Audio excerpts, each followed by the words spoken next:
You only have a couple more weeks to get your hands on L09 Que Bueno from Imperial Organic Yeast. Que Bueno is the seasonal strain from Imperial, available until the end of May, that is perfect for fermenting Mexican lagers, Vienna lagers, Maibach, and many more clean lager styles. Que Bueno creates refreshing light to dark lagers with very clean, low-ester aromatic profiles and nice, crisp, and dry finishes. The Mexican-inspired lager I brewed with it was Delicioso. You know we love Imperial Organic Yeast. With a pitch rate of 200 billion cells per easy-to-open package, my stir plate is dusty because I don't use it anymore for moderate gravity 5-gallon batches, even lagers. And my airlocks are usually bubbling before bedtime. Ask your local homebrew shop about Imperial Organic Yeast's Que Bueno and check them out at imperialyeast.com. That's imperialyeast.com.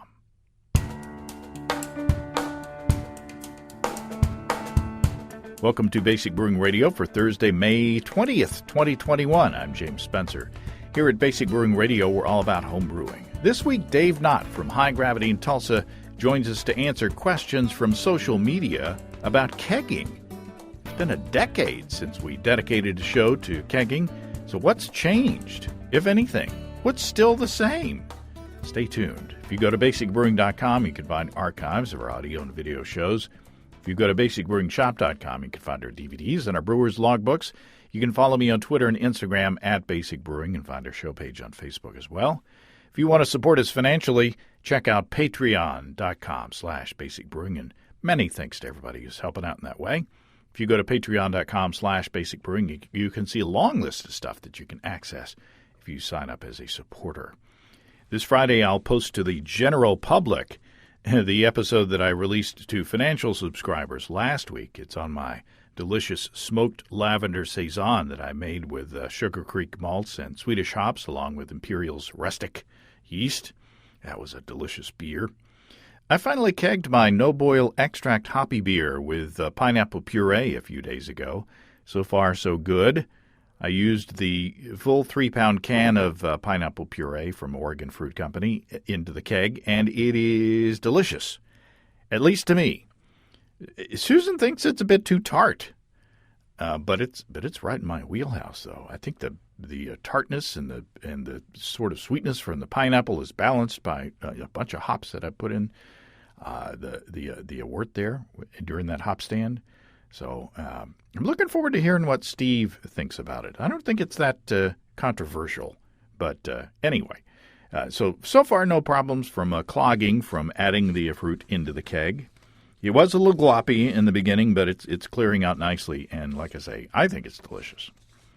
And while we're on the subject of the fruit puree beer, I quoted Barry R.'s advice on purees from Twitter this last week. Turns out it wasn't Barry's advice. It was Jim on Twitter who gave me the advice, and Barry just liked the tweet, and I looked at my Twitter feed, and I got all confused. So apologies to Jim, who tweeted, "Who's Barry?" after hearing last week's show. So it took me a minute to figure that one out. Sorry, Jim. I'm old. That's my excuse.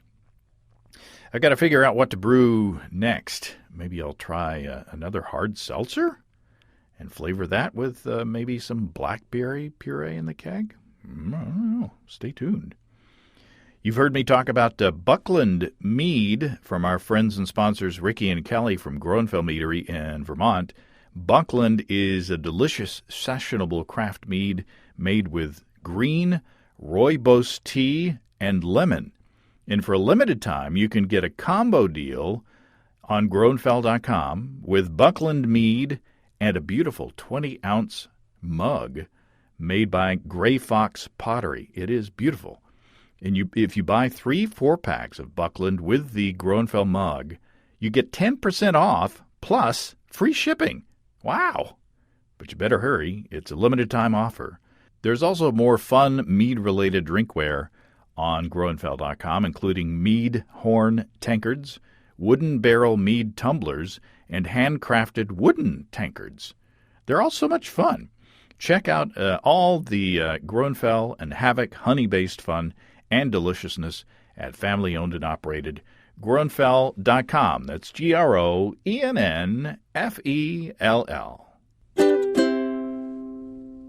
Speaking of family-owned and operated, friends and supporters of this podcast, Desiree and Dave of HighGravityBrew.com have been with us since the beginning. Before there was a podcast, there was the original DVD, and Desiree and Dave were one of the first homebrew shops to carry it. So our friendship goes back a very long time. So when I got a request from a listener to do a show on kegging, with kegging-related gadgets and advice, I thought of them. Not only has Dave made thousands of electric brewing systems, he and Desiree run a fully stocked homebrew store full of high-quality ingredients and tons of gear, including, of course, kegs. Dave Knott, welcome back to Basic Brewing Radio. Hey, James. It's been a while. It's been a long time. And I think this may be the first time that we've done an interview over the wires and not in person. So this may be an interesting experience. It's a first for me. And we're not using our cameras, so we can pick our noses with impunity, or scratch any body part that we need to. So that, it's handy. It's handier this way. We can relax more. Thank you for that. Well, this whole thing started out with our listener Jorge down in Chile, who wrote, "I have followed the Basic Brewing videos and podcasts since I started home brewing, and I think I've seen all the videos and at least almost all the podcasts. Serious time invested there, right?" Yeah, that's right, Jorge. But they've all served me a lot. However, I've noticed that despite the fact that you've said many times that you keg your beer, I've never seen a video that deals with articles related to kegging. Maybe it would be a good idea for the videos or podcast to talk about things like counter pressure fillers, floating dip tubes, kegerators, keezers, and other related things. So I thought rather than do a video, it would be easier and maybe better to go in depth on the audio side of things. And so I said, who can I talk to that knows about gear? And I said, Desiree and Dave of High Gravity in Tulsa, who I talk about every week anyway. But so I've enlisted you, Dave, to help us answer questions from listeners. Are you up to it? I'll do my best, sir. I think we've talked about kegging a couple of times on the show before, but I think it's been like 11 years since we've talked about kegging. And back at that point in time, the state of the art was the old corny kegs that used to be the syrup containers or syrup if you live down here where we do. The syrup containers for soft drinks, and so those were the main conveyances of homebrew kegging. Has there been any new technology in the past, decade that's better, or are corny kegs still the main thing? Well, corny kegs are still very popular, and they've been phasing them out for 30 years. But you can still get used ones. We've expected them to go away for the last 10 years because they've told us that they're getting more and more scarce. But they keep finding them, and then the price of them is coming close to the price of a new one. So when we have them stacked side by side in the store, a lot of people like to save $30 and get a used one, and a lot of people would like to spend an extra $30 and get a brand new one. So they sell each other. They're still the vessel of choice because they're perfect. They're perfect size, perfect material. They're still fairly ubiquitous, and they're much easier to deal with than a commercial beer keg as a home brewer. And there are two varieties. There's the ball lock, which I have, by the way, and the pin lock. And I think it's a Coke versus Pepsi thing, right? And is there a preference that people have between the two? Oh, yeah. The ball lock is much more popular by far. And I think, the main reason is, there's two reasons, I think. The sliding ball connector's got a more coolness factor than the pin type that has protruding pins. It's just not as cool looking, I guess. So people might prefer it just for the aesthetic. But the real technical reason why people prefer ball lock over keg lock or pin lock so much is the relief valve that you typically find on a Coke style keg is you can't manually relieve the pressure. It's just a fixed pop off that blows when the pressure gets too high, and it's much less desirable than the flip top or the pull ring type that you find on the ball lock lids, where you can manually relieve the pressure by pulling the ring or flipping the lever. Huh. So to depressurize a pin lock keg, you have to have something to push down on the poppet of the gas side. Oh, well, that doesn't sound very handy. Nah, I guess it's an inconvenient enough that most people prefer the ball locks by far. I will say, though, that the pin lock has an advantage over the ball lock, and that is when you're reaching into the back of your keezer, kegerator, fridge, whatever, and you're trying to pull up on a ball lock connector, it can really, it causes pain in my elbow if I'm extended and trying to pull. Where the twist lock, or the pin lock, is a twist to undo, and you can just give it a little twist with your thumb and your index finger, and it doesn't hurt your elbow. And it's impossible to get the pin locks on the wrong connector.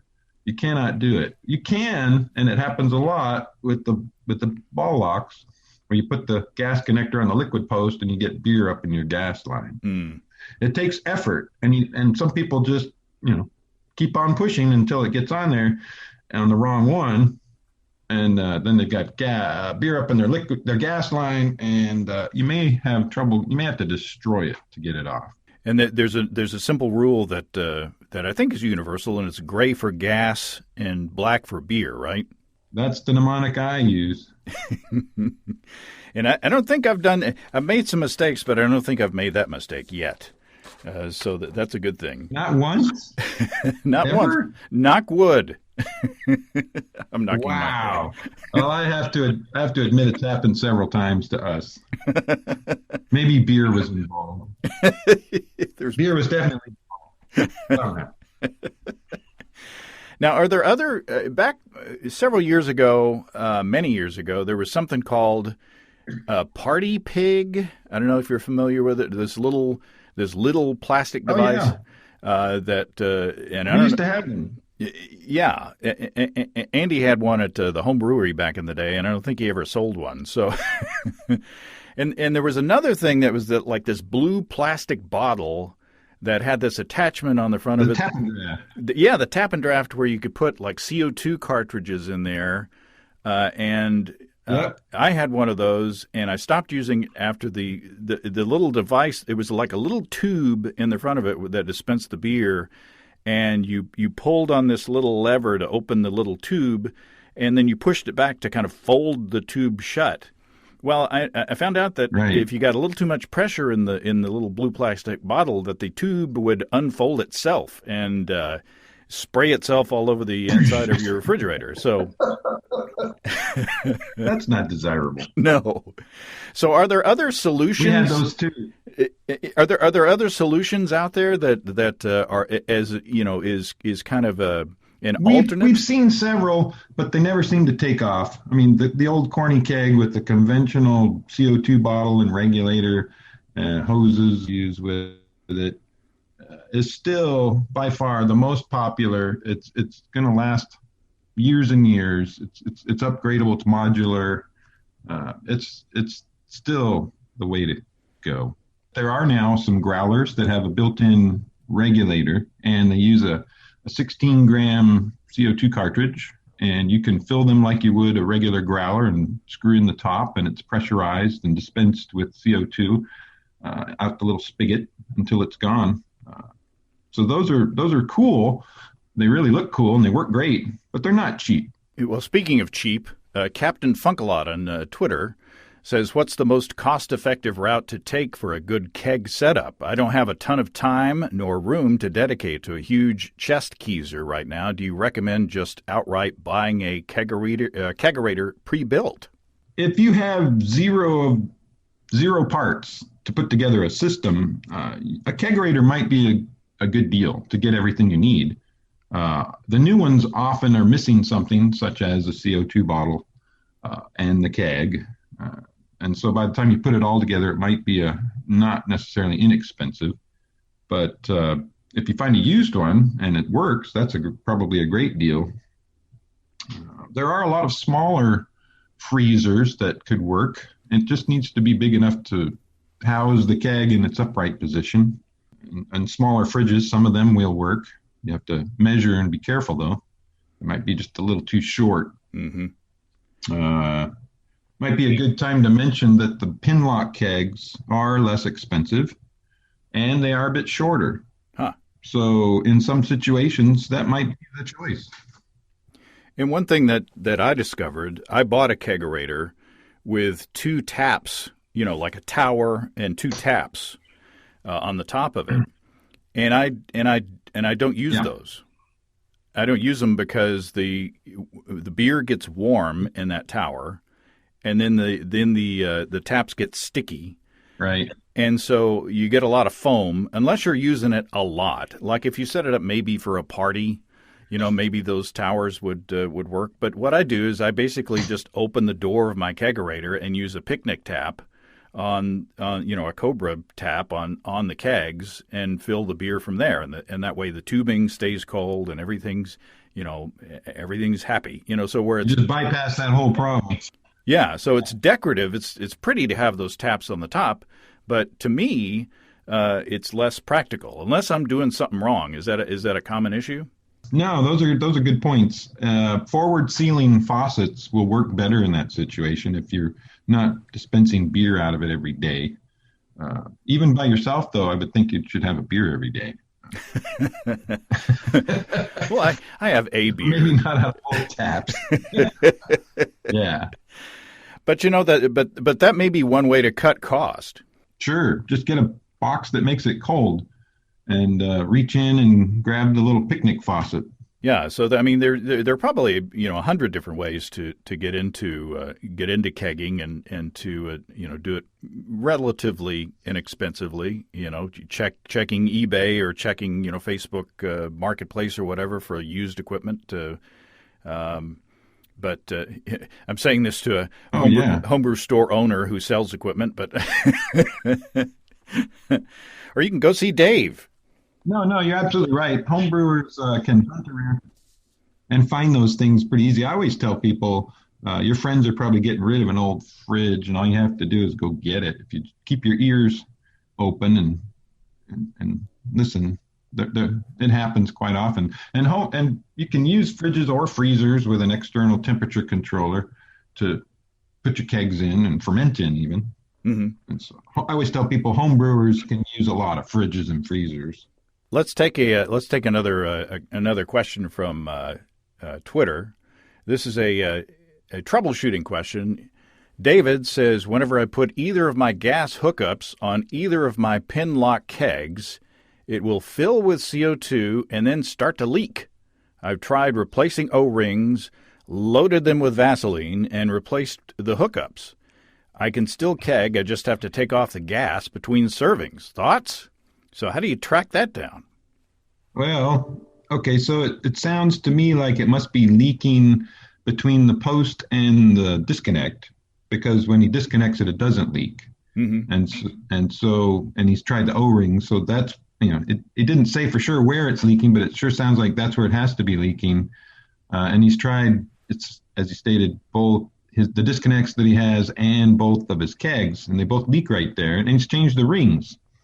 Well, it is that ring on the outside of the post that makes the seal between the keg and the connector. And then, of course, the little post inside pushes open the poppet on the keg side so everything flows. So it has to be... And it's got to be the rings, even though he says he's replaced them, because that's what makes the seal there. And he's tried two different ones. So he's got the rings for, it sounds like, the ball lock plug on his Pinlock post. The Pinlock posts are slightly bigger, and the rings are slightly bigger. And so that's my suspicion, that he's got ball lock post rings on his Pinlock keg. Oh. Here's another question that goes along that. Niles on Facebook says, how do you test for a CO2 leak? I think if you had some soapy water, that might help, right? Well, that's what we typically do because it's pretty quick. And leaks that are, evident enough will be found quickly. It's the slow leaks that are hard to find. And the way to hunt those down is to increase the pressure to make them more evident while hunting. But of course, remember to drop the pressure back to an operating range when you're done. It's not going to be a great test if you pressure up a keg and disconnect it, because you're just testing how well the poppets hold and the lid seal. Yeah. And the poppets are normally pushed open by the connectors when it's in service. So really the only place for it to leak is there and the lid seal. But if you spray soapy water like on your lines and, just anywhere where there might be a leak, if you see some bubbles, that's a good indication. That's the lowest tech. That's right. That's really the most common. It may be the lowest tech, but it's the most practical way to find a leak in your system. And any connection, any joint in the gas system could potentially leak. So you have to hunt, check them all. And it's a fun thing when you have a slow leak, because everything's happy, and then you come back like a day later and you got no CO2. Yeah. You should get about 10 kegs, 5-gallon kegs. 10. You should be able to carbonate and dispense around 10 of those before you run out of a 5-pound CO2 bottle. It's when you get like 1 or 2 kegs out of a 5-pound bottle that you've got a leak, but it's going to be a slow leak. And it's going to be harder to find. And Niles also says, if you pressurize a keg to a certain PSI, will it stay sealed if you take the gas off and leave it? And how long can you leave it for? Yeah. We've had kegs in fridges pressurized and sealed for years. Yeah. And as long as it doesn't leak, it should stay pressured up. And then he also asks, this is a 3-part question. He's just getting his money's worth here. How long do different size CO2 tanks last? And you answered that, but there's also another variable in that, like I use my CO2 tanks to, when cleaning kegs, to push cleaning fluid through and pressurize, when I shake, the sanitizer around in there. So there's other purposes that you use CO2 for other than just pushing beer through.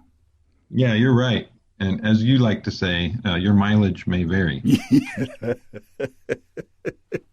But the standard the standard size little keg CO2 5-pounder. How many beers can you get out of that?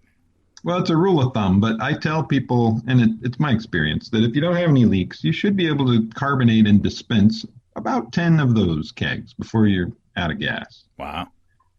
And you lose count after probably 6, so I don't know. I think I'm pretty wasteful on my using CO2. I don't know. You're using it. You're protecting your beer and pushing your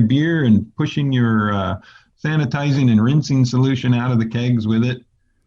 So you're using it. It's all dedicated to the purpose of beer.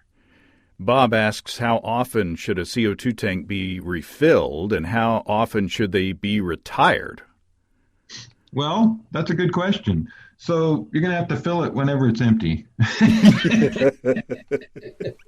I think we talked about those factors that affect that. And they're good for 100 years. They retire them after 100 years. And they need to be recertified every 5 years. And we've actually seen some 100-year-old CO2 tanks in our store. Holy smokes. It was amazing. When we first started in 2004, I think that's about the same time you started with the basic brewing.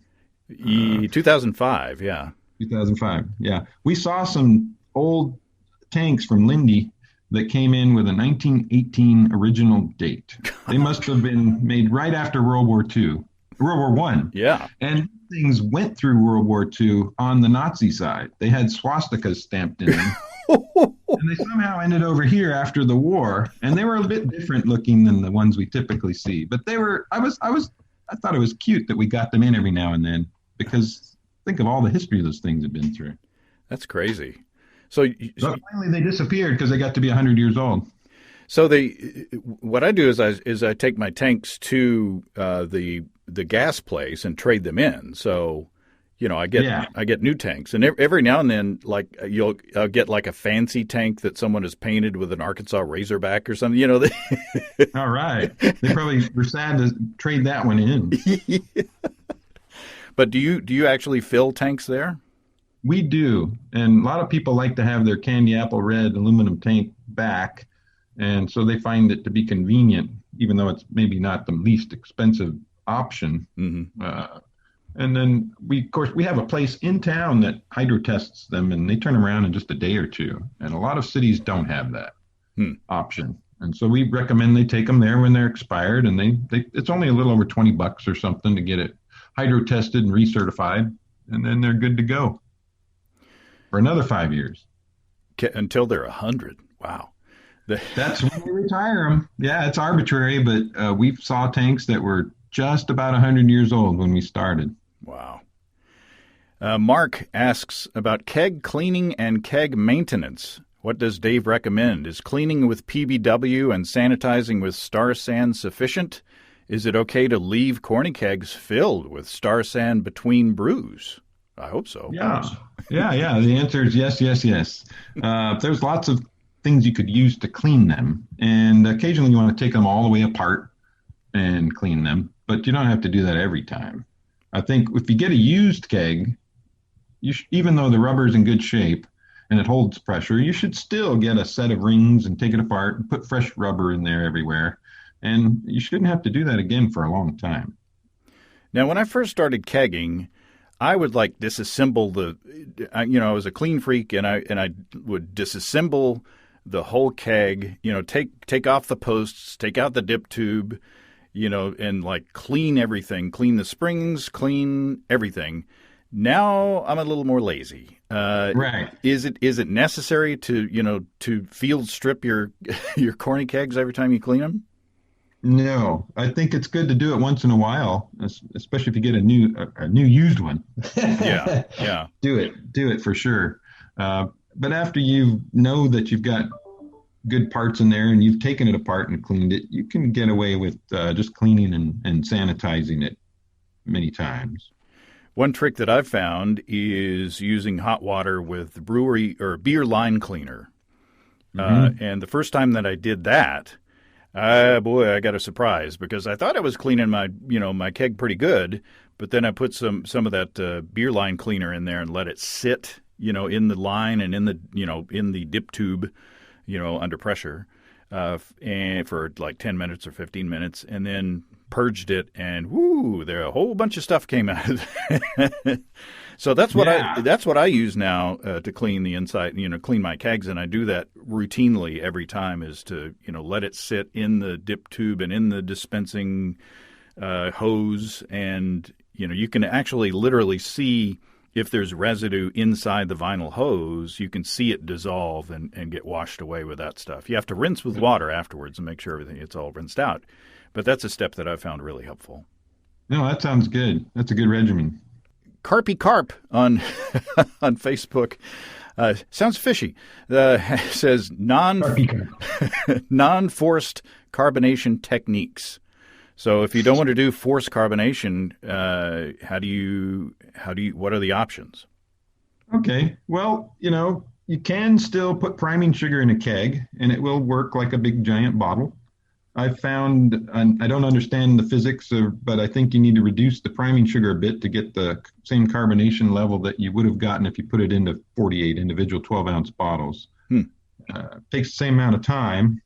And I don't know if you call forced carbonation, the act of shaking it up, you can just hook up the gas and give it a couple of weeks, and it will benefit from the conditioning in the cold, just like bottled beer does. And that's what I tell people to do most of the time. Just hook up the gas, put it in the fridge, and forget about it for a few weeks if you can, because it's going to benefit from all that conditioning time like beer does in the cold. Things settle out and it smooths it out. And of course, when you tap the keg, all the sediment that got to the bottom comes out first, and then you can enjoy the beer in its best condition. Mm-hmm. And you don't have to work so hard. You don't have to shake. Yeah. What I do is I pressurize at like 20 psi for like 2 or 3 days, Get a little head start there. and then dial it down to like Yeah. 8 or That'll so. probably speed up your saturation. Mm-hmm. You're just trying to get that as much gas that liquid will hold at that temperature dissolved into it. And so you can achieve saturation much quicker that way, but you don't want to overcarb it. So you got to be careful if you're cranking that pressure up Mm-hmm. and not to dissolve too much gas in there too fast, because overcarbonation requires some effort to recover from. You have to vent the head space and let it pressure up again and vent it again and let it pressure up again until you let the gas out of the liquid, so to speak. And To the point maybe where- that's why I'm using so much CO2. Well, Just wasted it all. No, you're not wasting it as long as you're not overcarbing. You're just getting there faster. Are there inline carbonation solutions for home brewers? Well, inline, yeah. So I guess you can consider the Blickman Quick Carb an inline carb solution, in that it has a air stone that's in a T, and it runs with a little peristaltic pump to run it in a loop from the liquid side back to the gas side past that stone. And so that's inline external of the keg, and it works on each keg in about 15 minutes. And you don't have to do the hard work. You just hook it up, let it run. We've done a lot of that with individual kegs. Yeah, you're in the professional brewing world now, so you've got your Pippin's tap room there. So, do you do anything that's significantly different in your kegging setup on the pro side than you would on the homebrew side? Only in that we're dealing with multiple kegs each time. So we carb up in the bright tank, and it carbs overnight statically, just with pressure through the stone, and then we keg it carbonated like that. Where that's different from home brewers. They typically don't have a bright tank or a unit tank. But if you do, that's an option.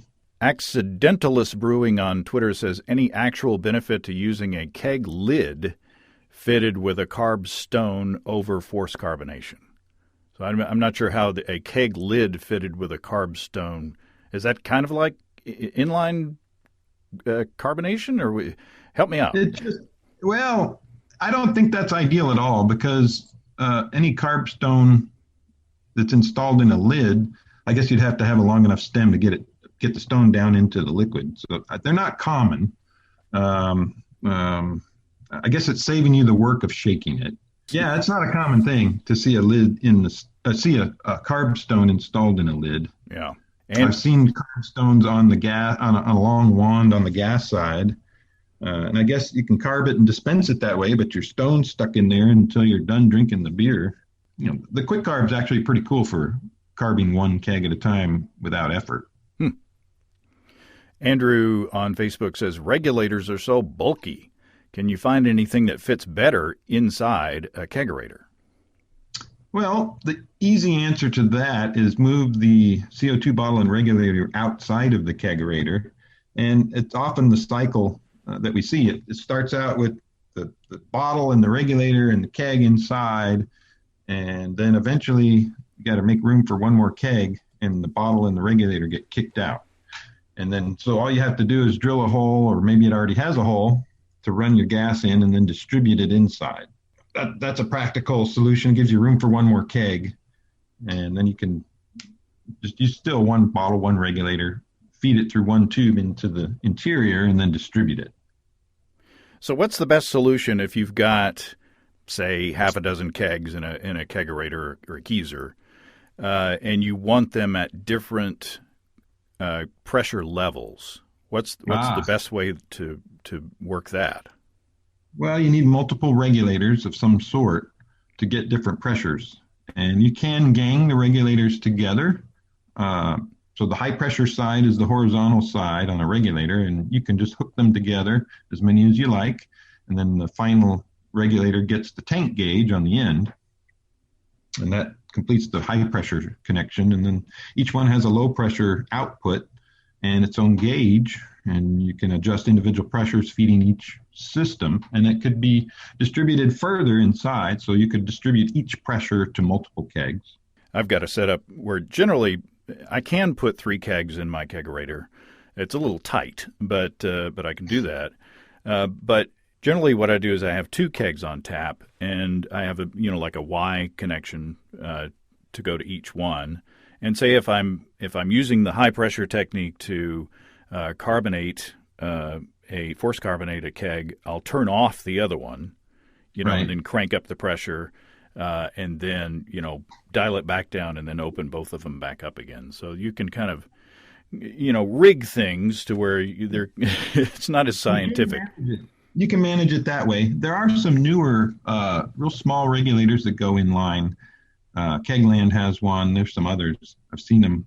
I haven't used them, but they go in line with your gas system with the push to connect the duotite style connector, and it'll let you re-regulate a higher pressure. So you can drop a higher, say you wanted a high pressure line going to one keg, you could turn your main regulator up to that pressure, and then one of the drops from your manifold that goes to another keg, you can reduce the pressure with that little inline regulator going to that one. But there's no gauge, so you would have to put a gauge in there to know what you're setting that lower pressure to. Frederick says, filling kegs in closed loop, but also talk about the fact that if it ain't crazy hoppy, IPAs, NEPAs, etc., brews are not being ruined due to oxygen instantly. It sounds like Frederick's got a little bone to pick with. Yeah. Well, yeah, I understand what he's saying. So if you're transferring very hoppy beers, you want to minimize contact with oxygen. And that's true with all the beers, but those are especially vulnerable. The hop character will be affected much quicker than the rest of the character of the beer with oxidation. But I don't have a lot of experience with closed loop transferring, but we certainly push things around with CO2 to move them and keep oxygen away. But a little bit of oxygen. Say if I'm racking even if I'm racking into a keg that's purged with CO2, as I'm racking from my carboy, oxygen is going to come in. Air is coming in through the top of the carboy as it's leaving. As the beer is leaving the original vessel. So there is some exposure to oxygen there, but. I guess his point maybe is that if it has a brief exposure to oxygen, the beer's not going to be immediately ruined, I guess. Right. So you're talking about mixing the beer with oxygen. That's the problem. So a little bit of oxygen in the headspace mixed with the CO2 that's already in there may not affect it at all. It may never get to it. And it doesn't have much chance at that gas-liquid interface to interact. It's not like you're splashing it around, mixing the gas with the liquid well. Mm-hmm. And so, yeah, you don't have to be super, super worried about that. You do your best, and that's what we do with every aspect. We're working in our kitchen. It's not a clean room. All the things that we do, we have to choose a practical solution. Right. In the original email, Jorge, he asked about counter pressure fillers. I don't have one of those. I just do and talk about oxygen exposure. I don't purge my bottles. When I do keg fills, like for Steve. Right. But I just dial the pressure really down low on the keg and just barely push the beer out into the bottle. Right. But what about counter pressure fillers? Are they still around? Are they easy to work with? Some are just they require 3 hands, and then so the whole object is to get the beer transferred without losing carbonation and exposing it to oxygen. Mm-hmm. And so the counter pressure filler does that by pressurizing the headspace with CO2, purging the bottle first, and then being filled under pressure. It doesn't get to contact oxygen in the process, but operating the valves and getting the bleeder valve dialed in is really the key to making a counter pressure filler work well. You got to get that back pressure dialed in just right so that it fills without foaming. You get that bleeder valve too tight and it won't fill. You get it too loose and it's going to foam. So it's a balancing act that you're always doing when you're operating those things. Mm-hmm. That they can work very well. Some designs are better than others and free up your hands so you can operate 3 valves with 2 hands. The beer gun kind of does the same. It takes a different approach. It lets you purge the bottle with CO2 first because it has a gas input and a liquid input. And then the main feature of the beer gun is the valve design on the liquid side. It is meant to be instantly open when you pull the trigger, so it doesn't spend time partially open where it would squeeze gas out of the liquid stream and cause foam. Mm-hmm. So, but the fact that it goes from closed to wide open instantly helps to transfer the liquid without losing gas, and it's much easier to use with one hand than a counter pressure filler with 2 hands. So it might be a practical solution where it accomplishes the task in a different way, but still it gets the bottle in the beer without oxygen, without losing carbonation. And whether you're using a beer gun or a counter pressure filler, you're going to do the same types of things. You're going to maybe, for best results, you're going to chill your bottles down to the same temperature that your beer is. So they go in the same fridge for an hour before you fill them. And you want to purge the air out of your lines before you start filling. So whether you're using a beer gun or a counter pressure filler, you put a glass down there first and fill that, or put enough beer in there to get the liquid line purged of any air and get it cooled down and flowing well before you actually start filling the bottles you intend to fill. It goes a lot smoother that way. You get it dialed in quicker, and it's helpful to also have a partner, someone to take the bottle that you just filled and put a cap on it real quick. Mm-hmm. And if all else fails and you're just having trouble, you can always just fill the bottles all the way full. If you're filling them over a bucket or something to catch the overflow, you can just, in exasperation, get them all the way full and put a cap on it. It's gonna keep well because you've purged all the air out of it, and it'll retain its carbonation because there's no airspace for the gas to expand into. Yeah, that's a good point. So yeah, those things all work well no matter which device you're using. Jorge also asked about floating dip tubes, and I was unaware of the floating dip tube until the other day when I've been talking about this. I've added fruit puree straight to the keg. Oh no! and someone sent me a link to this floating dip tube thing. Are you familiar with the floating dip tube? Yeah, we have those. And I kind of poo-pooed the idea personally for a long time because it's my opinion that, you should let it condition before you tap it. And when you tap it, the sediment that gets to the bottom comes out immediately, mostly. So I kind of personally didn't understand why people wanted them. But I understand now because we have some customers that drink their beer when it's, a day or two old. Or a couple of days old. Yeah. I don't know anybody like that. Yeah. So they're happy to, drink from the clear top part while it continues to clarify as they drink it, and then kind of follow that clear part all the way down until it gets to the mud. Yeah.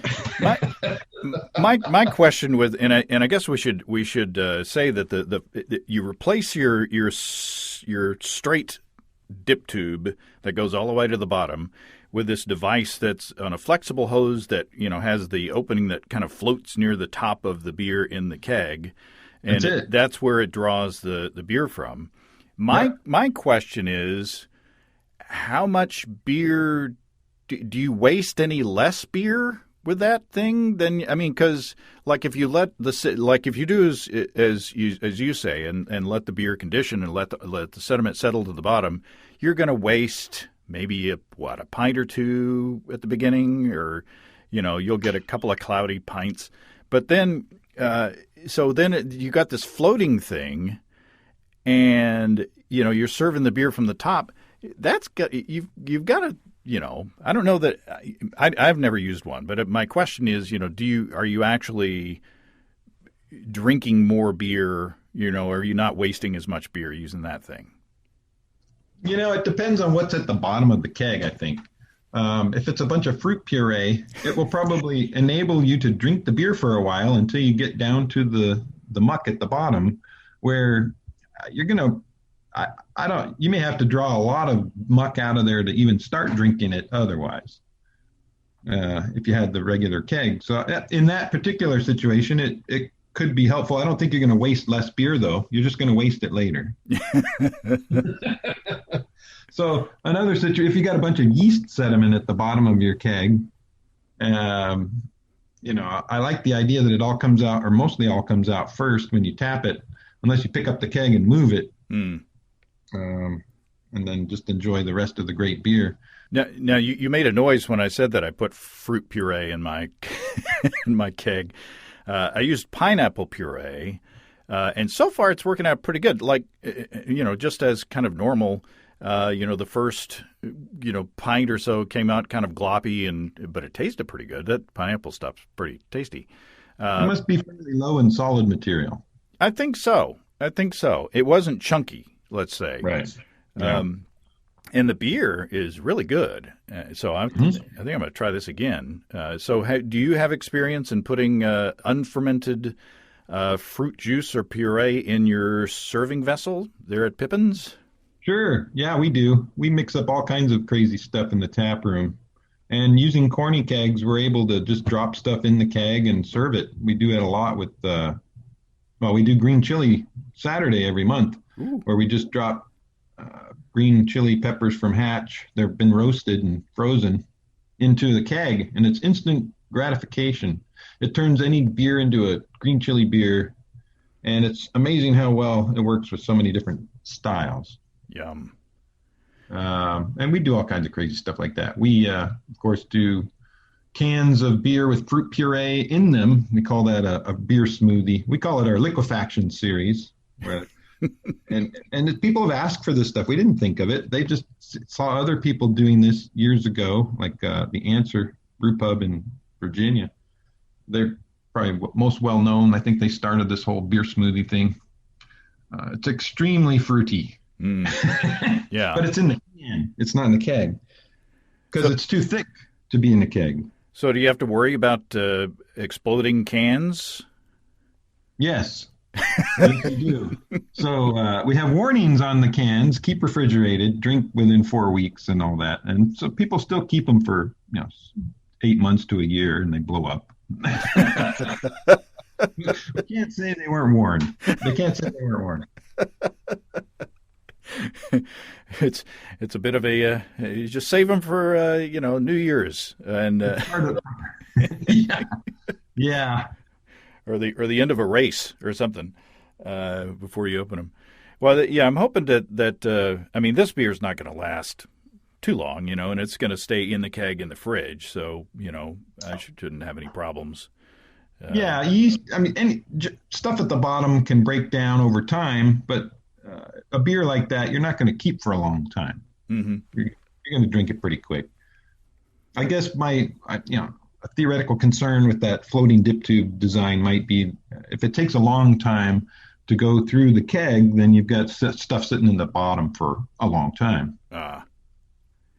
So the much feared in my early days of the thing of yeast autolysis.